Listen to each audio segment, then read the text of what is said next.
My dear friends, welcome to Vasudeva's Institution of Comprehensive Health and Research, or VICHAR Vichar. This is the fourth Vichar in the series of different issues related to awareness of the public. Really, we want a renaissance, a revolution in the health sector. If we, the people, understand it, then it will be a cheaper, easier way to obtain health, to promote health, to preserve health, and the entire community will have its own benefits. With this context and objective, the medical students are necessarily the spearhead of the entire activity. But anybody, nursing staff, paramedical persons, even a common man, the leaders, the social workers can join these classes and may subscribe to Vasudev Raval channel to know about what are the issues related to our own health, what are the issues related to community health. Today we are facing corona or COVID-19 virus and its pandemic. In that situation, you will really be enlightened to know that health is something which is our right and we ourselves can contribute to it. There is hardly much need of the doctors and the specific skills. Once we are determined, we can help ourselves. We can help the nation. With that ideology in my mind, we have started this VICHAR. You must remember that last time we had highlighted 4 points for the term health promotion. One was, let us go with the health education. Health education is the simplest but very effective means of changing the community. The second one is environmental modifications. Simply speaking, some safe water, safe food, safe air, and so on. The third one is nutritional modification. Where the people are suffering with malnutrition, they may be provided some supplements in terms of the nutrition. Or where they are suffering with the wrong ideas and take such food which are junk foods, we should educate them that this is not helping. This is just wasting your money and not getting anything out of it, like say drinks, so-called soft drinks, Coca-Cola, Pepsi, etc. They don't help nutrition at all. Some powders in the name of the milk powders, they don't help at nutrition at all. They're the same things which we would otherwise give in a very cheaper way in our own kitchens. So number one was health education. Number two was nutrition modifications, and third was environmental modification. Fourth and very essential was lifestyle modification, behavioral change. And my dear friend, here, though doctors are very important part of the community, very essential part of the community, you can heal yourself. You can be really powerful, healthy person without help of anybody, provided you understand what health means. Let us talk about the first step in that, health education, in little detail. Suppose I want to give only one single message to the mothers to be and the mothers who are, that breastfeeding is the best feeding to the baby because it protects against the infections. It protects against the malnutrition, particularly the newborn baby. It has to be given as early as possible after the birth. It has to be continued for the first 6 months without any interruption. And if you give in the first few minutes, you are giving the real good nutritious food to the newborn baby. This is very simple message. Stanpan, Dhavan, which is already known to our populations, but somehow we have forgotten it. And that's why a large number of babies die in absence of the breastfeeding. That's why, my dear friends, health education can help a lot. That's why we need to understand what is health education per se. Suppose we want to act upon this message, how to do that? Basically, health education is a communication process. It goes from the giver or the sender of a message. A person sends a message. For example, today I am the sender and you are the receiver or the audience, isn't it? The sender, if he has a status in the community, and the receiver has some idea to receive some knowledge, the channel is established. Now, what is required third is the message. The message goes between the sender to the receiver. And this message can go by various channels.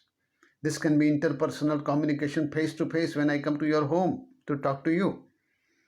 Or I can talk via media as I am talking today. This media may be TV, radio, or even the social media. And there are ways and means like folklore, folk dances, bhajans, etc., which are traditional ones. That's also a way of communication. So there has to be a sender. Now, the sender must be having certain clear things. One, why should I send this message to you? For that example, in this Vichar, Vasudeva Institution of Comprehensive Health and Research. What do I mean? I mean that my nation, my brethren and sisters in this country will be awakened for their own health.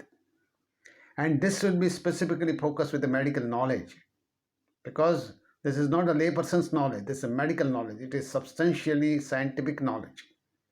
If it goes to them, they themselves can take up the issues.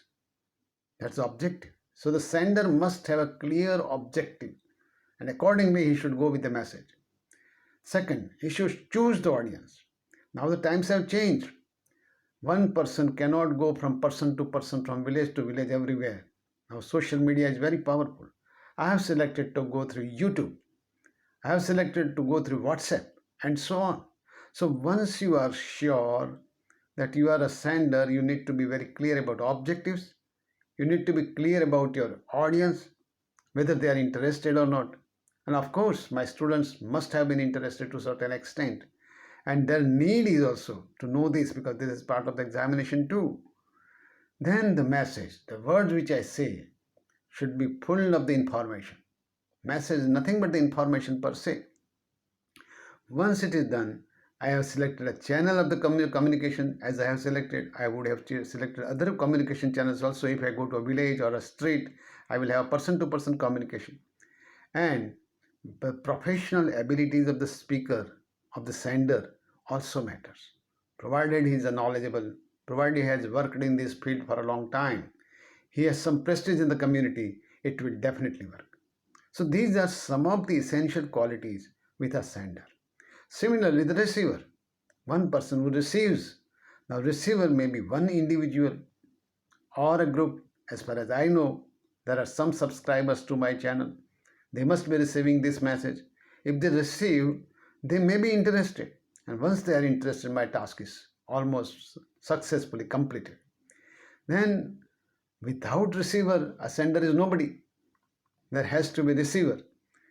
The idea is to generate some interest, generate some awareness in the recipient. Generally, the recipients may be controlled. In the classroom, when you are taking a class, you know them, the students know you, and as a teacher, you are definitely respected to a certain extent. There may be uncontrolled audience, like say you are addressing a big sabha, big meeting of 1,000 persons, and they do not have much intention about the health education. In that situation, the speaker will have to prepare himself in the way according to the audience. So it's a challenge. It's a challenge for him. So sender's qualities, recipient's qualities, then you may go to the message. The information which you give has definitely today I am giving information by words.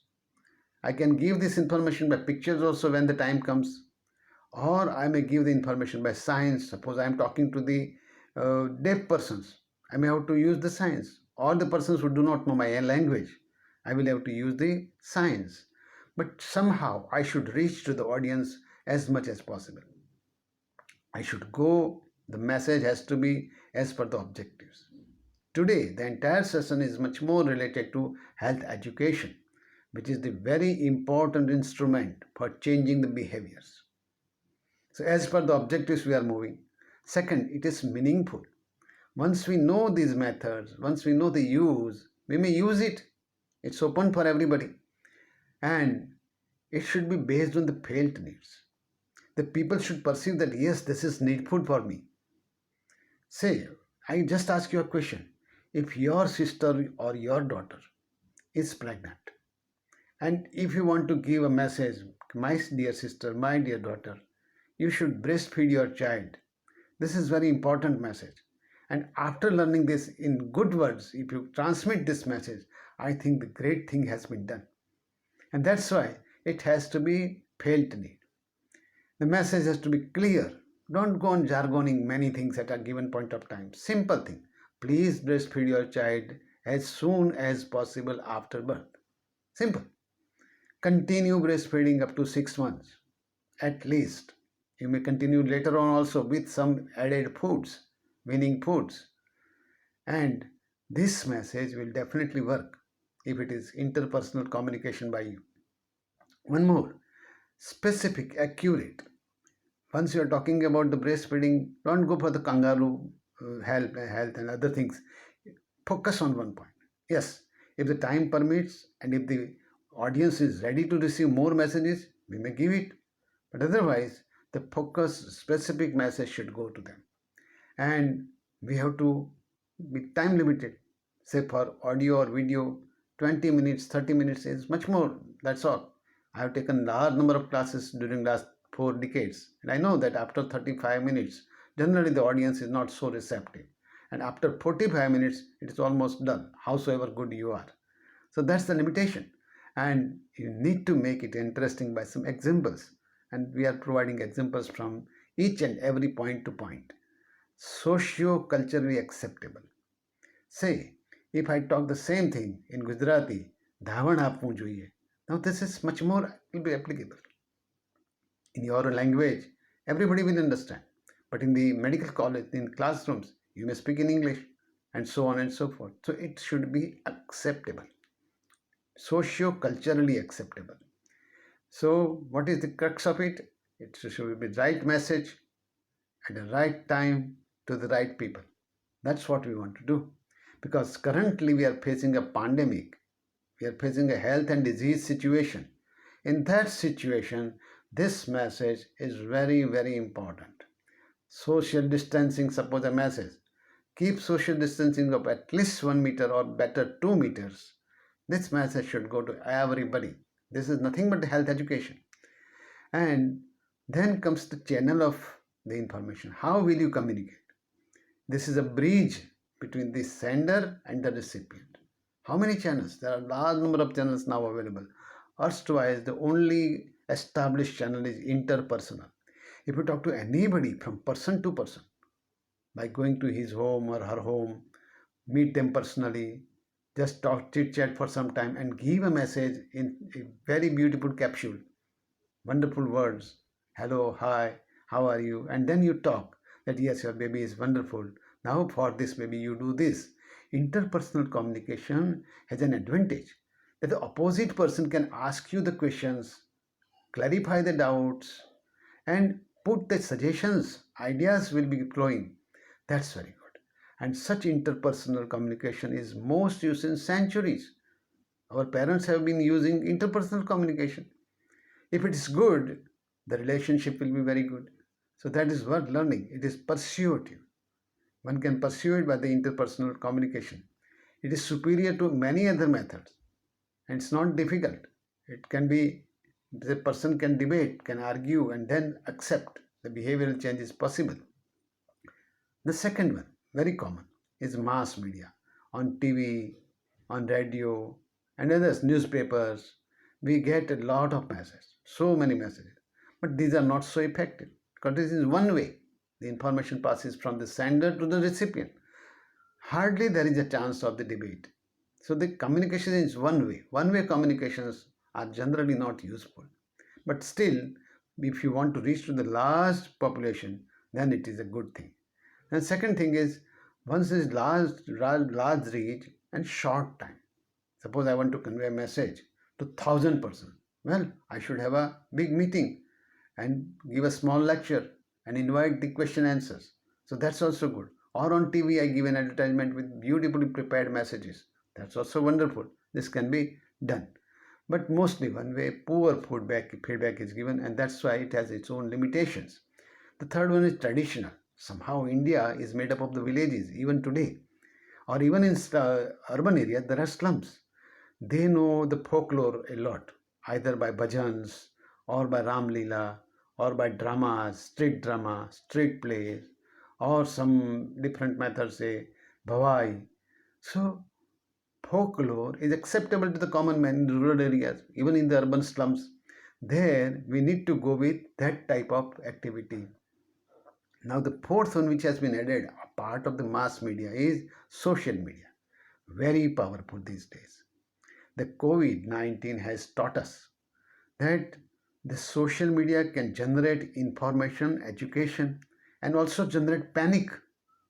In the same term, I am giving you two sentences. One, today in Ahmedabad, one more death has occurred. Now I repeat it. Today in Ahmedabad, one more death has occurred. Is there any difference? So this is how the things change with the way of presentation. 39 persons have died and 39 have been wounded. 39 persons have died, 39 are wounded, they are being treated in the hospital, they are sent to the hospital, and some of them are in very good conditions. See, the same message. You need to be modulating according to the need of the time. If you want them to be afraid, well, you use that technique. If you want them to be educated, well, the technique is different. That's why we are doing. Today, we are lucky to have different methods. Video conferencing, our CM or PM, they are talking to different ministers or different state chief ministers by video conferencing. So easy. They get their ideas and then they amalgamate the ideas, and ultimately the decision is propping up. Twitter, Facebook, WhatsApp, and many other social media are being used so much. There also the interaction is also possible. You can always respond to this video which you have seen by giving your feedback, and that's very important. Once you do that, media depends upon the objectives which you have in your mind. If the objectives are clear, the medias will help. Last but not the least is the feedback. You have talked about the sender, the person who talks, the recipient, person who listens, or the group which listens. You talked about the message, it should be clear. You talked about the channels by which we can give, and perhaps we are talking about the social media also now. In that, feedback is very important. Suppose you provide a feedback that your lecture is humbug, it's fine. Next time I shall improve upon it. If you say that certain points were good, it's fine. I will try to change the other points. And if you say it was wonderful, I will be perhaps motivated to do further work in this direction. So feedback is very, very important. It's a reaction. You may reject it. You may totally reject, so that the sender will change his mode of reaction, mode of preparation. That's also possible. In interpersonal communication, feedback is immediate. When I'm talking to you personally, I can see your face and immediately identify whether you like it or not. When I was in the classroom, I look at the students. I can understand that now they are bored and perhaps I should stop here. In social media, this is a bit difficult, but yes, in video conferencing, you can learn to a certain extent. Or if the feedback is even verbal, then you should know something more than simply on the mass media. Social media is very important. That is what feedback, if not available, sometimes people go for the opinion poll. They arrange for the volunteers to take the opinion, how it is, what was the message received, whether the message was appropriate or not, and so on. Or that is also called an attitude survey, whether you changed your habits or you are thinking about changing your habit for the smoking or for tobacco chewing and so on. Or you may interview some of the persons as a representative of the population, that after giving their health education, how did you feel about? So these are the ways and means in the health education can be provided. Now we shall move to the next topic. We will just give a hint of the next one, types of the communication. We talked about the different ways in the communication. Who are the part of that communication, sender, receiver, message, etc. Now, what are the different types of the communication? Communication can be, I will just give you the broad headings, can be one way, as it is happening most of the times in the lecture halls. Communication can be two way. One way is known as didactic, where the authority is talking to the other person, and generally the discussion doesn't take place. And this is why, say, similarly, two-way, it is known as Socratic, it is democratic, where both parties are getting interested. Similarly, verbal, non-verbal, formal, informal, visual, etc. or internet communication. We shall be talking all about that. Plus, we shall talk about the another part, barriers of the communication. When you communicate, what are the hindrances? What are the obstacles? Next time we will talk about more in the health education. Till that time, namaste.